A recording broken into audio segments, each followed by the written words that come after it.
Class 9th NCERT chapter 12.2। Question number 7। एक पतंग 3 विभिन्न शेडों के कागजों से बनी हुई है।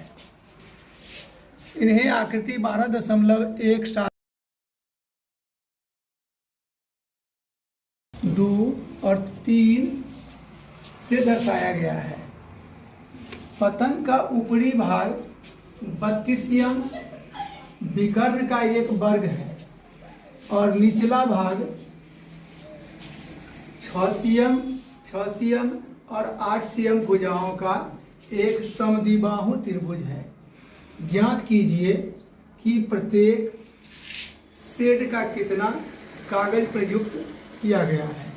हमने इसे बना रखा है, थोड़ा सा आपको हम समझाने का कोशिश करते हैं। देखेंगे, ये एक त्रिभुज है, एक वर्ग है ए बी सी डी आकृति का एक वर्ग है जिसमें पतंग बनाया गया है। 3 आकृति से, विभिन्न आकृति में एक पतंग सजाया गया है। जो ए बी सी एक आकृति, ये फर्स्ट पार्ट इसको मान लिया गया है जो छायांकित किया हुआ है। दूसरी आकृति यहाँ से यहाँ जो बी सी डी है, ये बी सी डी है, जो भी ये भी जो है सो 2 पार्ट में है, दूसरे पार्ट में।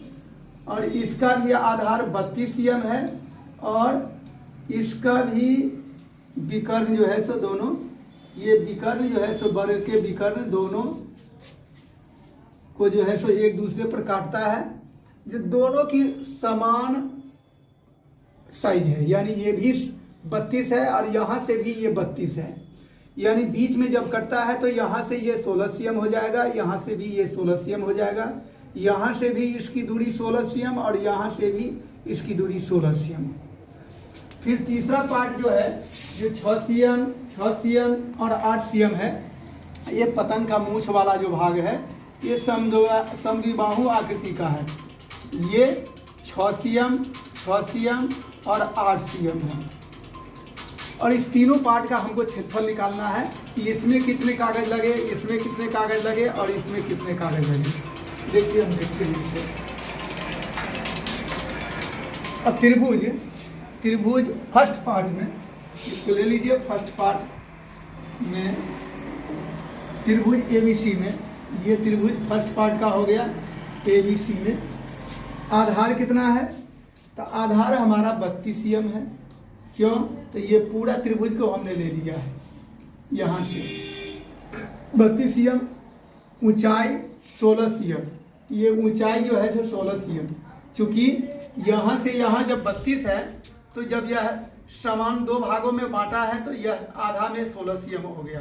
यानी हमारा ऊंचाई यहाँ से यहाँ ए ई जो है सो ये 16 cm हो गया। इसीलिए क्षेत्रफल बराबर हो गया 1/2। त्रिभुज का क्षेत्रफल बराबर 1/2 गुने आधार गुने ऊंचाई। इस आधार पर 1/2 गुने 32 गुने ऊंचाई 16 काट दिया, 16 दूना 32 और 16 गुने 16 बराबर 256। ये हमारा क्षेत्रफल निकल गया। अब त्रिभुज बीसीडी का क्षेत्रफल, त्रिभुज बीसीडी का क्षेत्रफल, ये त्रिभुज, तो इसको निकालना जरूरी नहीं है क्योंकि हम देख रहे हैं कि आधार हमारा 32 ही है और इसकी भी ऊंचाई 16 cm है। तो जब 16 cm है तो इसको भी निकालेंगे तो 256 ही आएगा। इसीलिए अलग से निकालने की कोई ज़रूरत नहीं है। हम इसको यहाँ दिखा देते हैं। त्रिभुज BCD का क्षेत्रफल बराबर 256 cm²। क्यों? तो चूँकि एरिया ऑफ ABC बराबर एरिया ऑफ BCD का क्षेत्रफल, यानी दोनों क्षेत्रफल बराबर है, इसीलिए हम इसको भी 256 cm² दिखा दिया है। अब त्रिभुज BFG में, ये पतंग का जो मूछ टाइप का जो बना हुआ है, ये समद्विबाहु आकृति का है जिसकी भुजा 6 cm और 8 cm दे रखा है। तो इसका हम जो है सो S निकाल लेंगे और S बराबर हो जाता है 6 जोड़ 6 जोड़ 8/2, यानी A जोड़ B जोड़ C/2 अर्थात 20/2, 2 से 2 दूना ही 20, यानी S हमारा 10 cm निकल गया। अब आइए, इसीलिए हीरोन सूत्र से अब हम इसको निकाल लेंगे। त्रिभुज का क्षेत्रफल बराबर root under s into S minus A S minus B S minus C. अब रूट s का मान 10 है तो 10 गुने 10 माइनस 6, फिर 10 माइनस 6 और 10 माइनस 8, फिर 10 गुने 10 में से 6 गया 4, 10 में से 6 गया 4 और 10 में से 8 गया 2।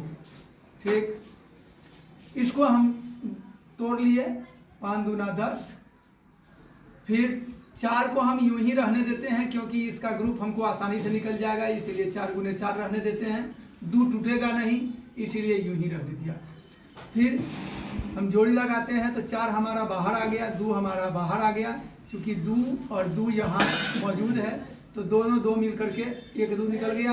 रूट 5 हमारा यूं ही रह गया, यानी 4 दूना 8 रूट 5। हम चाहें तो इसको भी ऐसे ही उत्तर के रूप में रख सकते हैं, लेकिन इसको तोड़ने का कोशिश करते हैं। तो 8 गुने और रूट 4 जोड़ 1 करके हम इसको निकालते हैं। तो 8 गुने और रूट 4 को तोड़ेंगे तो 2 दूना 4, यानी 2 निकल करके बाहर आ गया।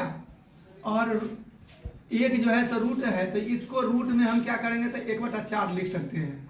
2 दूना 4 और 1/4 लिख करके तब हम इसको जो है तो हल कर लेते हैं।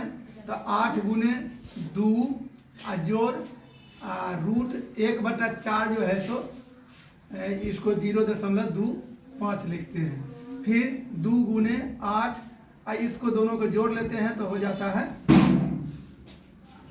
2.25 और इसको गुना करते हैं तो हमारा लगभग 17.98 यानी 18 भी आ सकता है।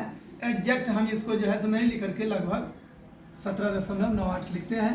यही हमारा आंसर हुआ।